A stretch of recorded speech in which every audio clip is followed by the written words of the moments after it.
Hey Lemurians, welcome to Starseed Energetics. My name is Bora and I'm going to be reading a Lemurian collective energy for July. This is a new download that I got to start reading for Lemurian and Atlantean soul influences that we are getting heavily activated these days, especially for the past few weeks. So I hope that this helps. All the starseeds are also most likely really braiding in Lemurian and Atlantean timelines, so it will be helpful for you. Even if you're not sure if you have a Lemurian or Atlantean heritage, you definitely do, because you are tuned into this video. And how many percentage of the world population is tuned into this video? Not very many, so it is you. Okay, so I'm gonna start with theme cards. I am currently in Brussels for a week, so you might hear a lot of traffic. Mewa, if you're watching this, my Lemurian sister, I'm in your birth town. Two theme cards that you have here is technology and cooperation. So this is a very specific message, which I can decode in many different ways, but I feel okay, so the first card with the technology, a lot of you, of course, have karma with technology. A lot of you have used technology for various different means, and every star system also have their own technology, whether it's more biologically oriented, you know, consciousness enhanced technology, or technologically enhanced consciousness. It's a energy stream that you're here to balance out in this lifetime, because this is a perfect opportunity to really learn to temper the balance between biological consciousness and technological consciousness. And both are fine, but there needs to be a balance, because if you go towards the route of technologically enhanced consciousness and too lenient towards that route, it's too intensely masculine and electric. So it needs to be balanced out with inner technology, which is consciousness, biological consciousness. Then you can maintain the harmony between electromagnetic fields instead of going all out electric forces. Cooperation, so you're here to actually, part of a lot of your life's expression of how you serve the world and how you express creativity will come through using technology and sound and light and color, singing, dancing, all of those things in a cooperative organization or environment where you will share your skills, your gifts and work to express to the larger collective. So some of you may be exploring different ways of using technology or finding ways to express yourself through technology, whether that is music, or maybe you're already a musician but you're finding different ways to tap into that gift, finding more layers and higher and higher levels of expression. And then you are likely learning to combine this with other forms of interest. It's almost like where you had all these different areas of interest throughout your life, whether that was crystals, colors, music, friendships, all of those different dots that you had are merging together to make sense of it. So perhaps you're getting downloads to incorporate many different high frequency tools into your expression. So perhaps utilizing crystal technology with whatever art form that you're already practicing, perhaps using a sense of scent, light. And this is how we work with frequency and create consciousness enhancing technology instead of the other way around. So you are likely going to meet with people or connect with people, maybe reconnect with people who are crucial to this expression, who offer a lot from their perspectives to help you with this mission. Even though I don't want you to think that your entire life has to do with this mission, as I speak about in the Atlantean reading. don't ever think that your life purpose is reduced to some sort of expression. At the highest level, you have nothing to do and nothing to prove, and I really want to highlight that there.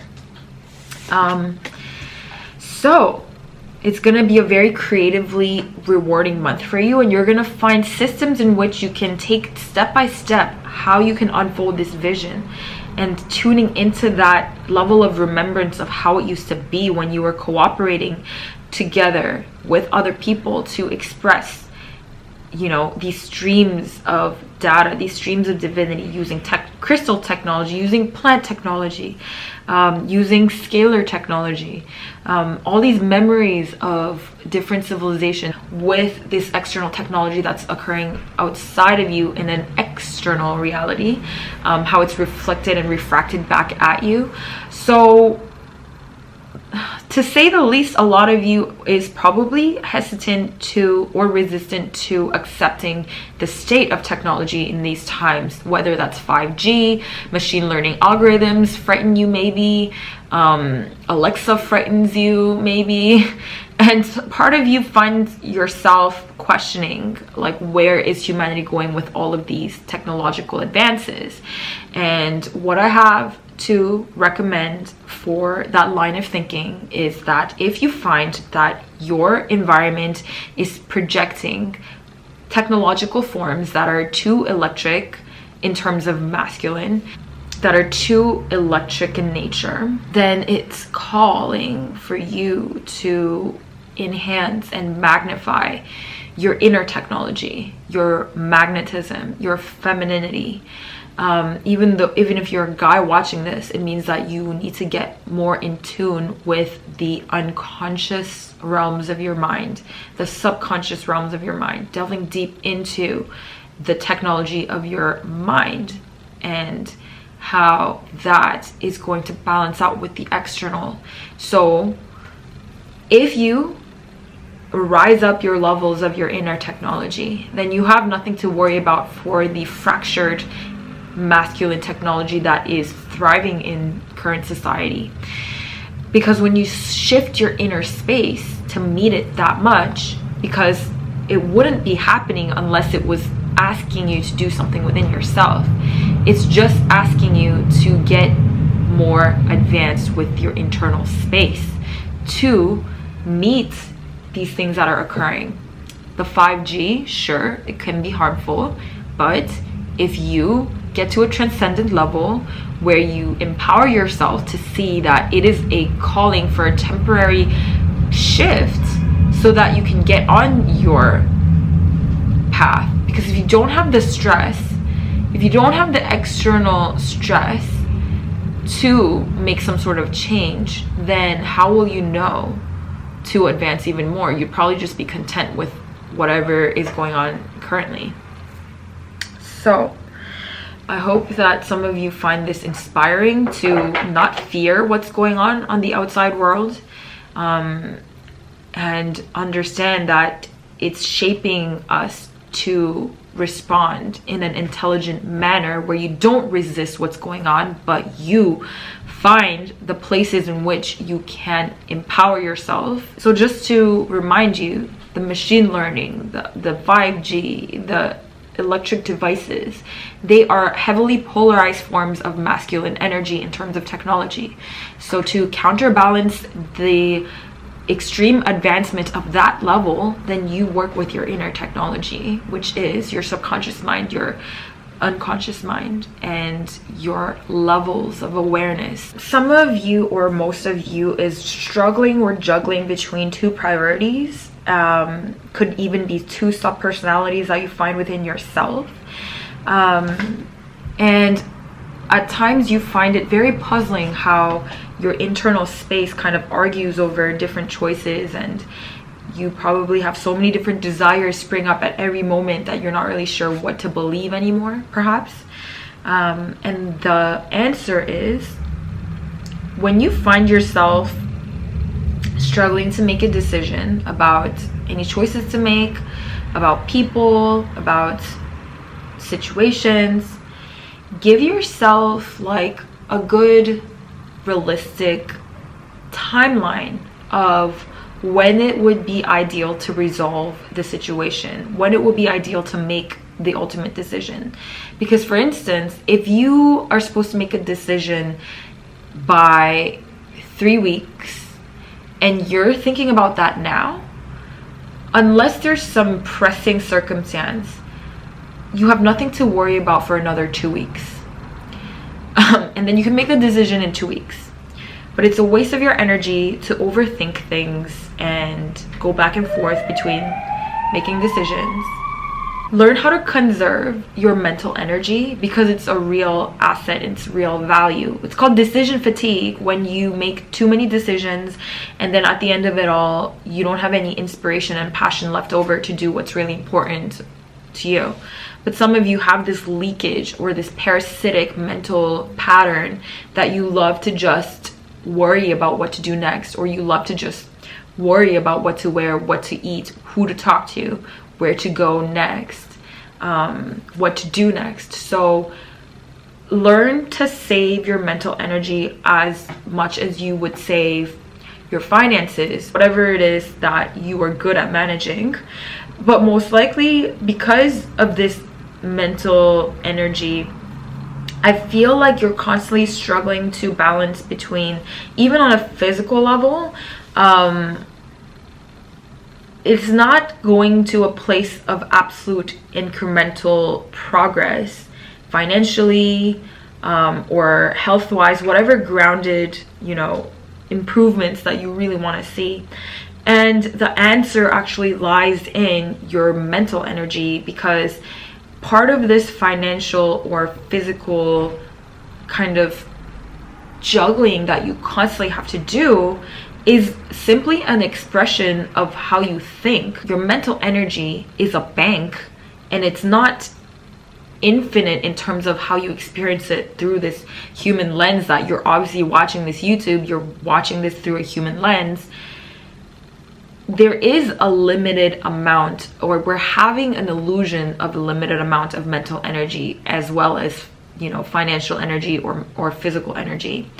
And because you are so indecisive, or you like being indecisive because you enjoy the conflicts that arise from indecision, it can't help but to be expressed through your physical reality. So take a good hard look at that and how it's relative to how your physical is operating, so that you need to stop enjoying the daily struggles, or you need to stop enjoying the conflicts that arise from indecision or whatnot. Sometimes the best thing you can do is be in love with consistency, perhaps in love with doing the same thing over and over again, knowing that if you eliminate these desires to control some situations that are so minor on the spectrum of significance in your reality, such as what to do on a daily basis, or what to do next, or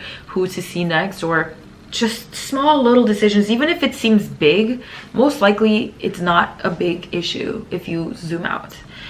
When you really commit to a routine in terms of daily activities, perhaps on an egoic level it seems like you're restraining your free choice, or that you're restraining your freedom.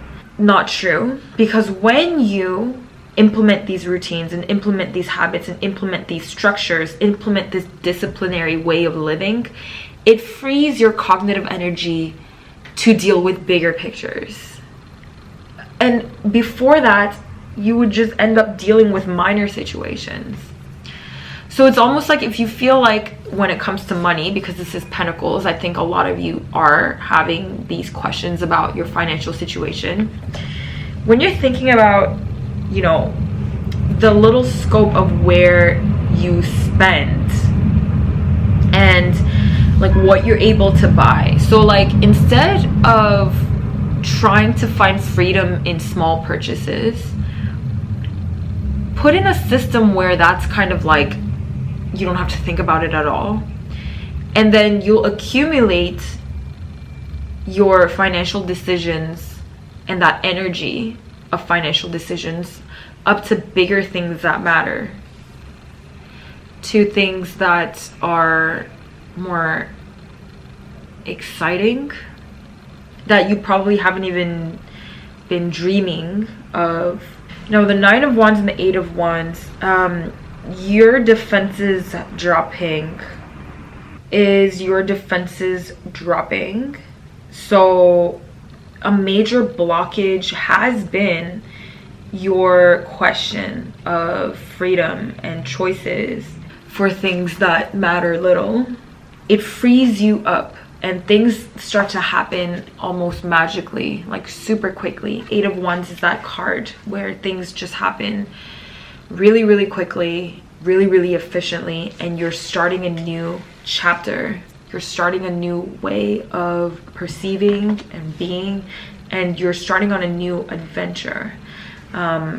So I feel that for a lot of you guys, it's actually freeing you up to travel, because you don't have all these rules anymore, like these small little rules that you've been setting in place for yourself. You're transcending that. Even with human relationships, I feel that you used to constantly almost mentally torture yourself on what the rules are for human relationships, what the rules are for making decisions. So really moving on from that, you find peace.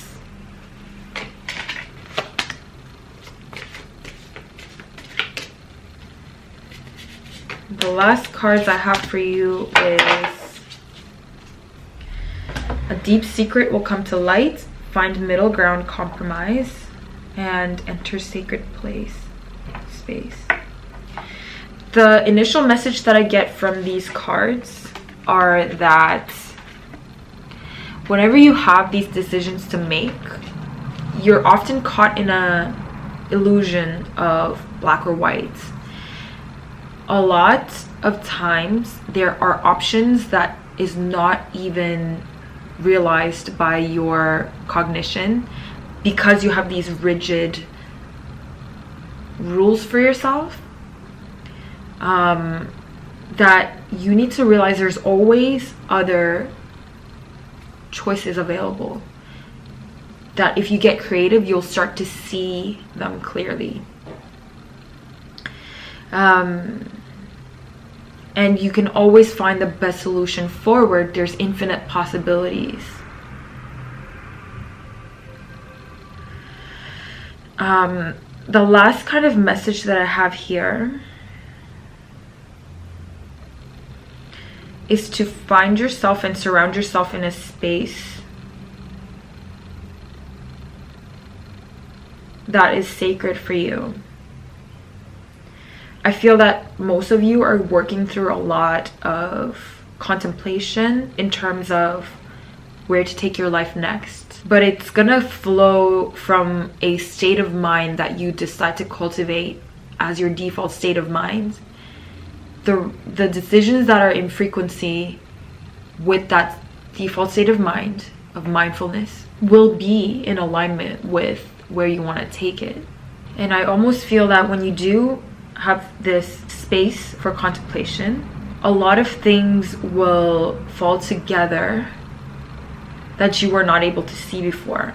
So this month, it seems like, you know, really tuning out from excessive mental energy and overthinking, knowing how much of a real estate that is for you to be overthinking about something and being indecisive about something. When you find yourself in a state of indecision, just realize that it's a waste of your energy and just step back until perhaps you have more clarity.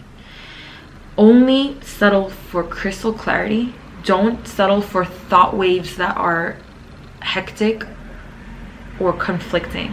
Only invest in clear thoughts and clear decisions. And if you can't make your mind up about something and it's just indecisive and hectic, it means it's not time for you to think about it yet. So postpone that until it feels better to think about it. Okay? So I think that's the end of your reading. And the last